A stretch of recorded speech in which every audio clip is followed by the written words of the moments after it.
आज तक। आपके साथ मैं हूं अंजना ओम कश्यप। कोलकाता रेप और हत्याकांड ने पूरे देश को झकझोर दिया। दरअसल ऐसी कुछ घटनाएं देश की होती हैं जो पूरे देश में नए सिरे से लोगों को सोचने पर मजबूर करती हैं।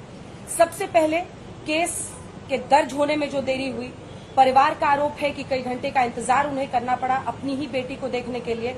न्याय की मांग में आज देश भर के डॉक्टर्स अलग अलग जगहों पर विरोध प्रदर्शन कर रहे हैं। आज बंगाल में बहुत बड़ा कोलकाता में मार्च हो रहा है, कई सारे लोग उसमें निकल रहे हैं। लेकिन आखिर इंसाफ की आस क्यों अधूरी रह जाती है? बार बार बातचीत करने के लिए पश्चिम बंगाल के राज्यपाल हमारे साथ डॉक्टर सीवी आनंद बोस यहाँ पर आज तक पर जुड़ रहे हैं। मेरा पहला प्रश्न आपसे यही है कि आप कोलकाता में ये कांड हुआ है, आप दिल्ली में आए हैं, क्या आपकी मुलाकात राष्ट्रपति, उपराष्ट्रपति, गृह मंत्री किन किन से हुई है और आपने अपनी तरफ से उनको क्या जानकारी दी है कोलकाता रेप और हत्याकांड के बारे में? But I have briefed the constitutional authorities, Honorable President and Honorable Vice President, would remain confidential till it is put in the public domain by them. I have briefed them of what is happening there, its implications, and also my personal assessment of the situation. Nothing more to reveal now in the public domain from my side. आप कह रहे हैं कि अभी आप public domain में नहीं डालना चाहते हैं, लेकिन मेरा प्रश्न आपसे ये है कि क्या पश्चिम बंगाल की परिस्थितियों की बहुत सारी ऐसी विपक्षी पार्टियां हैं जो कह रही हैं वहां पे एकदम ब्रेकडाउन हो गया है लॉ एंड ऑर्डर का, कानून व्यवस्था को लेकर बहुत सारे प्रश्न उठ रहे हैं। न सिर्फ वो कांड बल्कि उसके बाद 14 अगस्त की रात में जो कॉलेज के अंदर हमला हुआ, क्या आपने अपनी इस रिपोर्ट में राष्ट्रपति शासन की सिफारिश की है? सीधा प्रश्न है आपसे। See, the situation there is very, very disturbing. It is actually shame for Bengal, shame for India, shame for humanity. The Honorable Calcutta High Court is reported to have made the observation of absolute failure of the state machinery. तो आपकी नजर में स्थिति ऐसी है कि राष्ट्रपति शासन की गुजारिश की जाए या सिफारिश की जाए? That is a policy decision of which I am not the authority to comment on. There are many constitutional options. All the options are open. It's up to the authorities to decide what decision they should take. From my point of view, I am observing the situation, making my own assessment and inferences. You know, a part of the police force in Bengal is politicized. Another section is criminalized. Bengal is becoming a kind of soft state. Strong legislation is there, as it is there in the other parts of India. But implementation is tardy. Implementation gives protective discrimination towards the criminals. A kind of establishment where the government, which is supposed to protect the life of the citizens, is conniving with the criminals. That is what is reflected there. People are in doubt. Who is the cop? Who is the thief? This is a very, very disturbing, very bizarre situation that is there. राज्यपाल जी, मैं एक गुजारिश करूंगी, अगर मुमकिन हो सके और थोड़ा सा आप हिंदी में बोल सके हमारे दर्शकों के लिए, मिक्स कर सकते हैं आप लैंग्वेज जिसमें आप कंफर्टेबल हैं। लेकिन आप कह रहे हैं कि पुलिस का अपराधीकरण हो गया, ये बहुत स्टेटमेंट जो है बहुत सख्त बयान है। मैं आपसे पुनः पूछ रही हूं कि आपने अपनी रिपोर्ट में राष्ट्रपति जी से जो मुलाकात की लगभग 20 मिनट की, उसमें आपने अपनी तरफ से क्या जानकारी दी है, जितना आप हमारे दर्शकों को बता सकें? बंगाल में जो हो रहा है वो बहुत बहुत दुख की बात है। लोगों के लाइफ को कोई प्रोटेक्शन नहीं, प्रॉपर्टी को कोई प्रोटेक्शन नहीं, भय है भय, कैंपस के अंदर में भय है, कैंपस से बाहर में भय है, औरतों को भय है, उनका डिग्निटी प्रोटेक्ट नहीं कर सकता है। This is a very bizarre situation which doesn't bring credit to anyone down the line. क्या आपकी गृह मंत्री से भी मुलाकात हुई दिल्ली में? अभी तक नहीं। पर आप राष्ट्रपति से मिले? राष्ट्रपति से मिला। मेरा अगला प्रश्न ये है आपसे कि हम उस घटना पर अब जाते हैं जो कोलकाता में हुआ। आपने कहा कि आप पुलिस की जांच से संतुष्ट नहीं हैं। राज्यपाल क्या कह रहे हैं इस लाइन से? मतलब कहां पर आपको दिक्कत दिख रही है, कहां पर आपको लग रहा है कि पुलिस ने गलती की? क्रिमिनल्स को शील्ड करता है police, A section of the police, वो तो अच्छा नहीं। लोगों को पुलिस से सुरक्षा मिलना है, वो सुरक्षा नहीं मिलता। औरतों को सुरक्षा नहीं मिलता, छात्रों को सुरक्षा नहीं मिलता। मैंने वहां गया था आरजी कार हॉस्पिटल में, जहां हम राइट हुआ था, रात को हजारों की तादाद में राउडी लोग हॉस्पिटल के अंदर आया, तोड़मोड़ किया, छात्रियों को से धोखा दिया। उन्होंने nursing students, they told me, these rowdies told them, we will rape you in public. Who is there to question us? Who is there to question us? That is the issue there. Police, which is supposed to protect the people, are themselves becoming marauders and also in connivance with the rowdies. That is unfortunately the plight which is there in Bengal today. आपने मुख्यमंत्री जी के साथ क्या कदम उठाने की कोशिश की? क्योंकि एक राज्यपाल की भूमिका ये होती है कि वो एडवाइस कर सकते हैं सरकार को। आपने इस केस पर ममता सरकार के साथ काम करने की या उनको एडवाइस करने की क्या पहल की? इस पूरे केस में अभी तक आपने क्या किया है?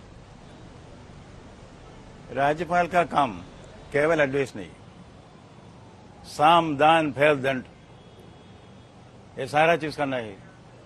कॉन्स्टिट्यूशन में इसे दिया है अंडर आर्टिकल 167, राज्यपाल जो इन्फॉर्मेशन मुख्यमंत्री से पूछता है वो सारा इन्फॉर्मेशन देने का उत्तरदायित्व मुख्यमंत्री को है। वो उत्तरदायित्व वो नहीं करता। मैंने बहुत बार कहा आवश्यक कार्यवाही जरूर करना है। आर्टिकल 167 में जो रिपोर्ट मांगता था, केवल एक ही रिपोर्ट मिला है।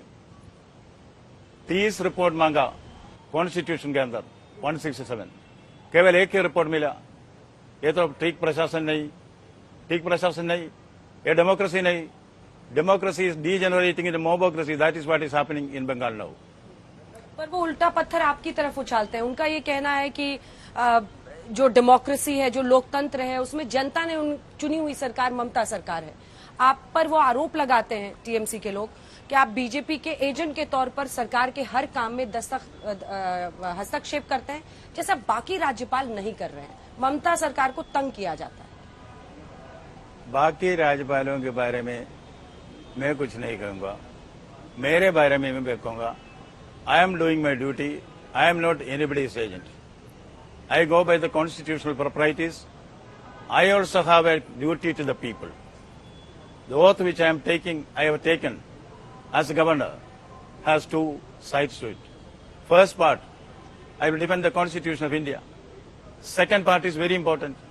I will work for the well-being of the people of Bengal. The people of Bengal. Who appointed the governor?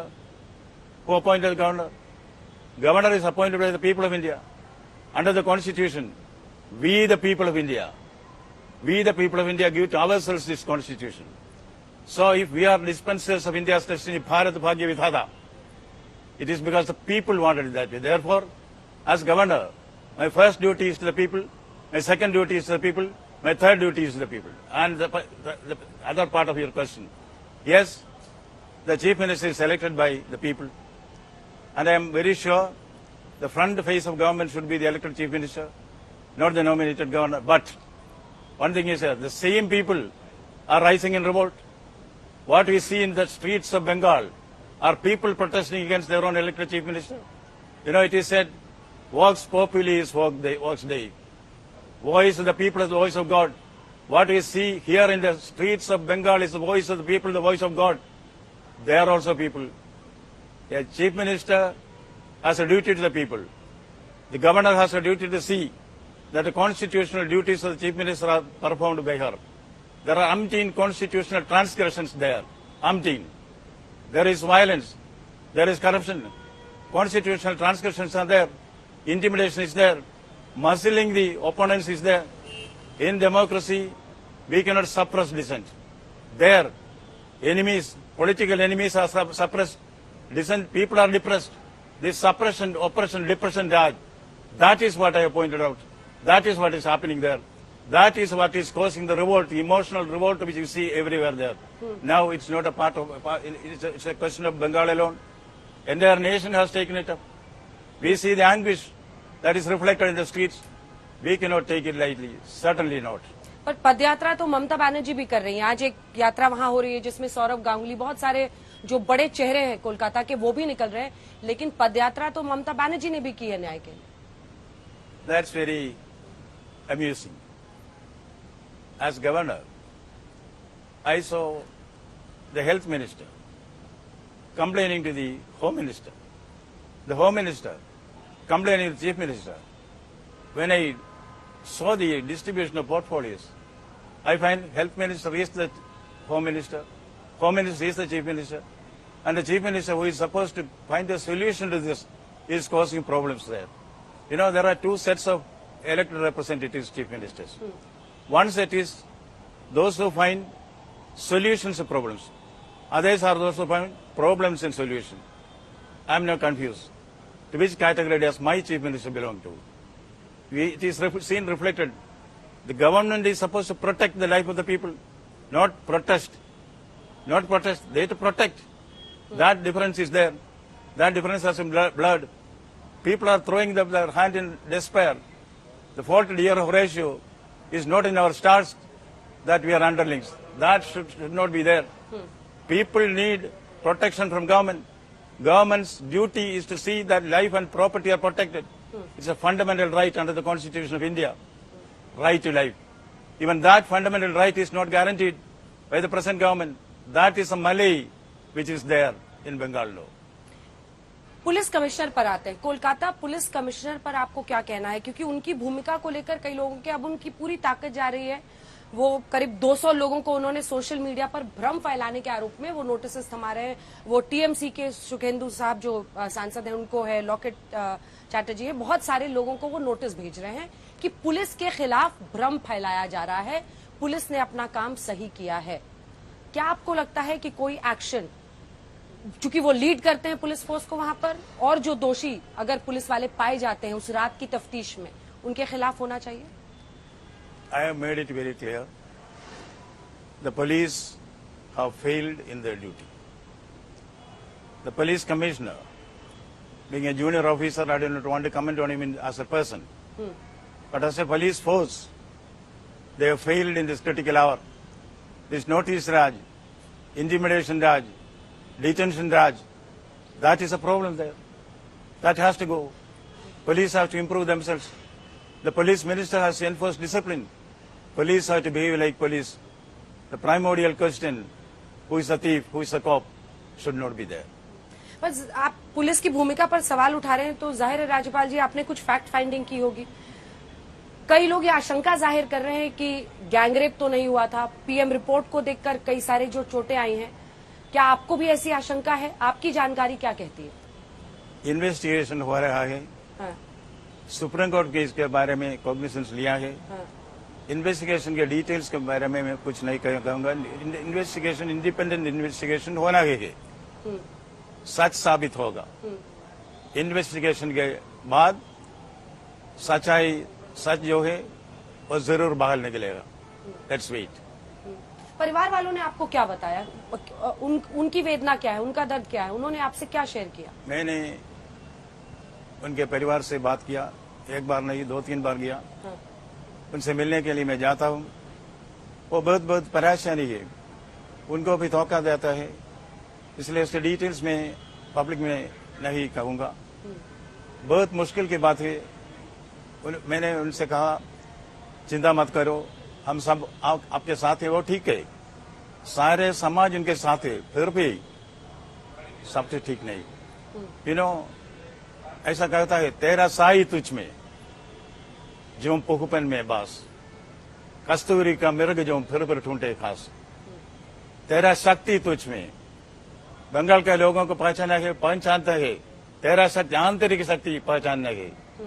That alone will settle the issue. Government is not rising to the expectation. That is what we see reflected in the riots that are taking place there. A change is inevitable. That change has to come. Otherwise now, the apocalyptic vision, things fall apart, the center cannot hold. That is the situation in Bengal now. पर आप कह रहे हैं change has to come, ये तो आप सीधा सीधा कह रहे हैं कि क्या चुनी हुई सरकार में बदलाव होना चाहिए? चेंज आपके मन में होना है। लोगों को उनके आंतरिक शक्ति पहचानना है, ऐसी चाहिए, परमानेंट चाहिए। इसके बारे में मैंने कहा। मेरा अगला प्रश्न आपसे यह है कि आप बता नहीं रहे कि आपने सिफारिश में क्या कहा है, लेकिन अब हम लोग क्या समझें कि अब क्या होगा, क्योंकि आरजी कर अस्पताल के खिलाफ भी बहुत शिकायतें आ रही हैं।